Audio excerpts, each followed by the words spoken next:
Reka nongere mbasuhuze kandi mbifurize kugubwa neza no kugira igitondo gihire cy'itariki ya 8 y'ukwezi kwa gatatu umwaka 2026 kuri mwe mwese muzindukanye natwe. Imibare y'abasirikare b'inyeshyamba za M23 batikiriye Mushaki yamaze kujya ahagaragara.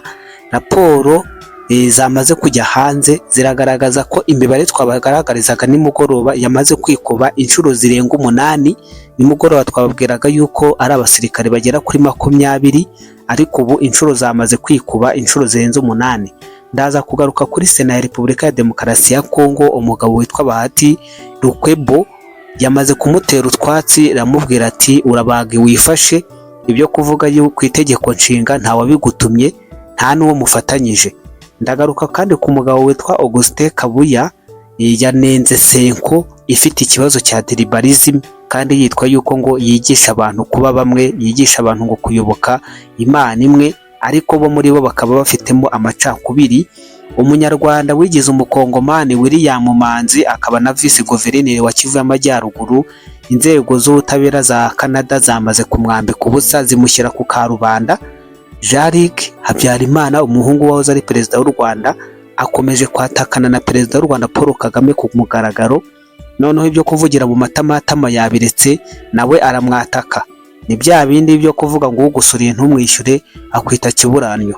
Ibi byose ndetse n'ibindi tugiye kubirebera hamwe.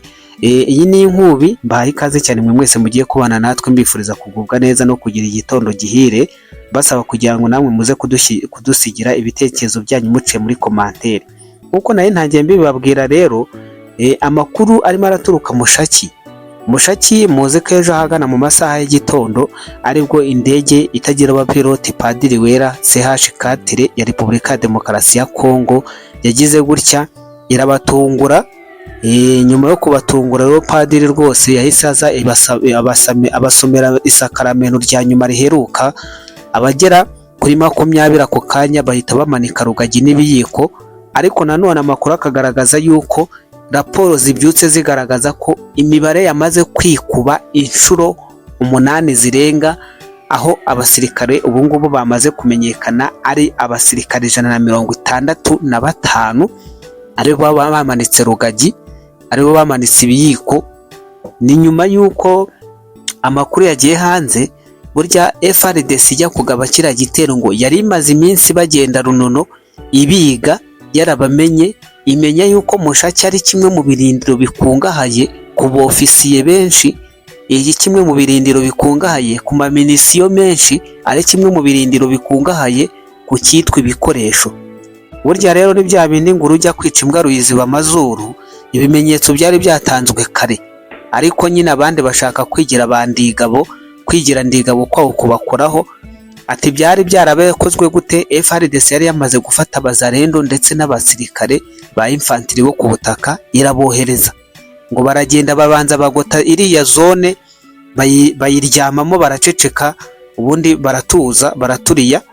Nyuma yo guturiya rero bakaba bari biteguye ngo Padiri Wera aturuke mu kirere atanga isakaramento ruheruka, abashatse kwirukanka ubundi ingabo zo ku butaka nazo zikore mu mirya ubundi zibereke.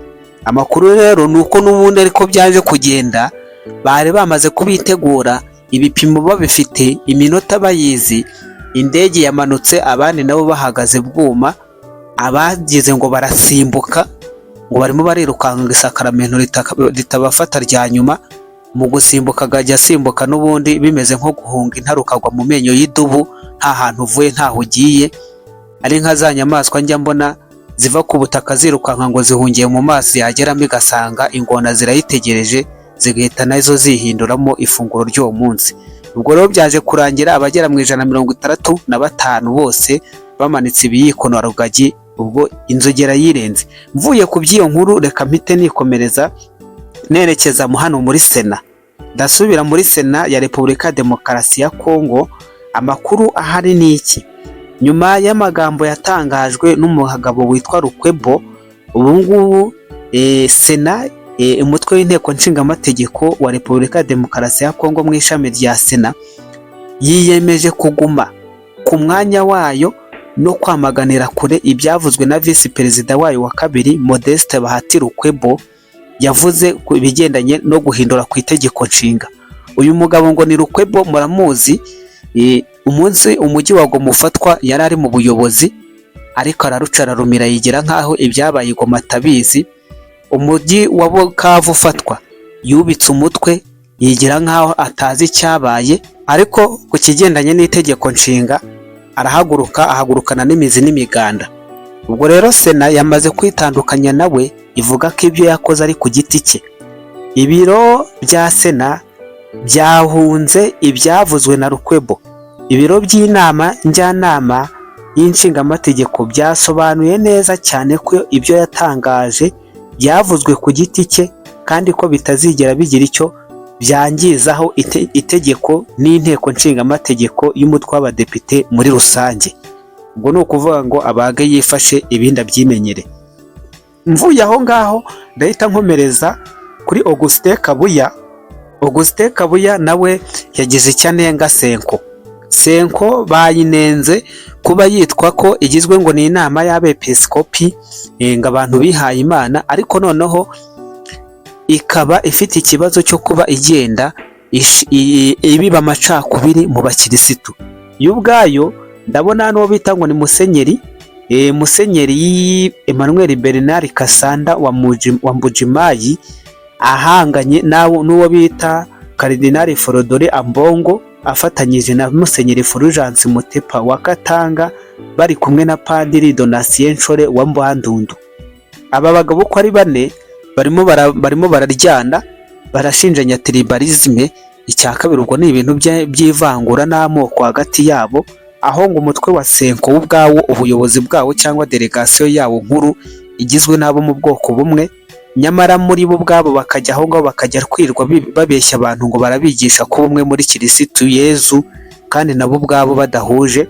Ubwo rero umugabo witwa Augustin Kabuya yabanenze.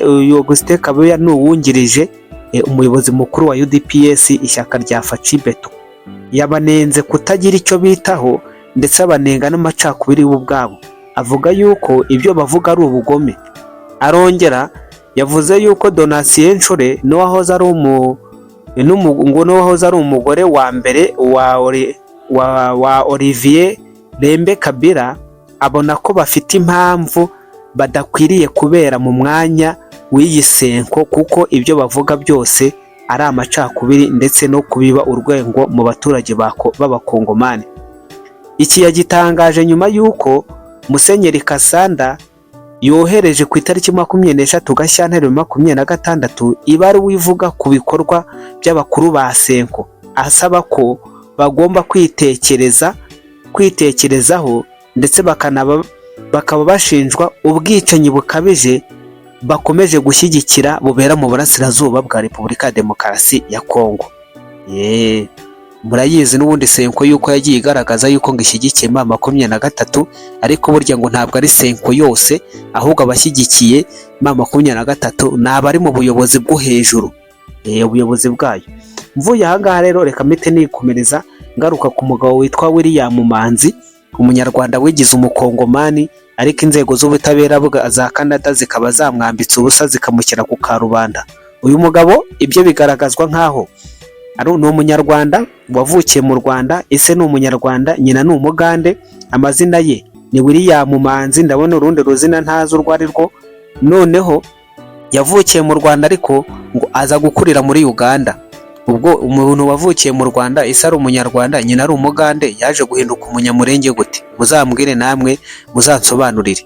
Uyu muntu niba umuse ari umunyarwanda, nyina akaba umugande, iyo ufashe umunyarwanda ukongeraho umugande bibyara umunyamurenge? Muzambwire iyo formule, cyangwa niba nakoze matematike nabi, ariko muzansobanurire. Uyu mugabo rero murabuzi uyu munsi hano niwe vice guverineri wa Kivu y'Amajyaruguru, bikavugwa yuko uriya mugabo ari n'umugome. Ni umugome ngo ni umwicanyi karabutaka, niwe ugenda yicisha bamwe n'abandi. Murabizi ko ari nawe washinjwe kwicisha Maguruwari Paruku, ibyo murabizi. Ubwo rero ibyo byamaze kujya ku karubanda, abanyamurenge ahubwo ni mucane maremare kuko mwarinjiriwe, abantu benshi barabiyitiriye. Ubwo rero niba kuba umunyamurenge bisaba kuba uri umuneroti, abanerotike bose ari abanyamurenge ntabwo mbizi cyangwa iki, dore ko uyu mugabo bivugwa yuko afite n'ijambo rikomeye hano muri M23 na bari ba Corneille Nangaa, nubwo yitwa ngo ni coordinateur ariko ngo ni umubantu.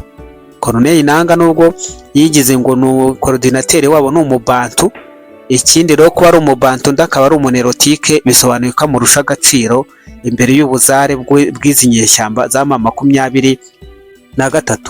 Jean-Luc, umugabo witwa Jean-Luc rwose Habyarimana, umuhungu wahoze ari perezida Habyarimana, umunyapolitike w'umunyarwanda, yatatse perezida w'u Rwanda Paul Kagame ku mugaragaro, aho yashinje perezida Kagame ngo kugerageza gukura amaso ku bibazo by'ibihano by'abanyamerika byafatiwe ubutegetsi bwe binyuze mu kwibasira uburasirazuba bwa Repubulika ya Demokarasi ya Kongo. Kuri X, nyuma y'ibyo Kagame yavuze ku itariki 6 Werurwe ubwo yavuganaga n'abadiplomate i Kigali, aho bivugwa ko perezida w'u Rwanda yashingiye ku ngendo z'ibanga z'uyu muhungu i Kinshasa ndetse no ku nama yagiranye na perezida Faci Beto. Kagame akavuga yuko ngo nta kindi cyagenzaga uyu muhungu uretse kuba afite umugambi ngo wo gushaka guhirika ubutegetsi bwa Kigali. Habyarimana rero uyu muhungu avuga ko ibyo birego byerekana ubutegetsi buri ku gitutu nyuma y'ibihano by'abanyamerika byibasiye ingabo z'u Rwanda zishinjwa kugira uruhare mu bitero n'ubwicanyi bukorerwa hano mu burasirazuba bwa Kongo. Nk'uko Jean-Luc abivuga rero, ngo Kagame ntabwo ibirego yashyize hariya bishingiye ku mugaragaro w'ibirimo biraba, ahubwo ngo bifite intego yo kumuharabika no kumwandagaza, bityo akagaragaza yuko nta mategeko ndetse nta n'ibiganiro bidasanzwe byakozwe hagati ya Kinshasa ndetse n'uyu muhungu. Ku bwa Jean-Luc agaragaza yuko ibyo Kagame yavuze ngo ari ugushaka kwihunza no kuyobya uburari ndetse ngo no gushaka kurangaza abanyapolitiki ngo batita ku bihano ndetse n'ibikorwa by'abanyamerika ku ngabo z'u Rwanda, ahubwo ngo bahugire ku kirego cye ndetse n'uyu Jean-Luc. Ariko muri rusange ikigenderewe wakagaragaza yuko ngo Kagame akabaye agira uruhare ndetse akaba agomba no gufata umwanya agatekereza ku birimo birakorwa n'abanyamerika kurenza kumutekerezaho ngo no kumuharabika ku nkuta zikoreshwa no ku mbuga nkoranyambaga.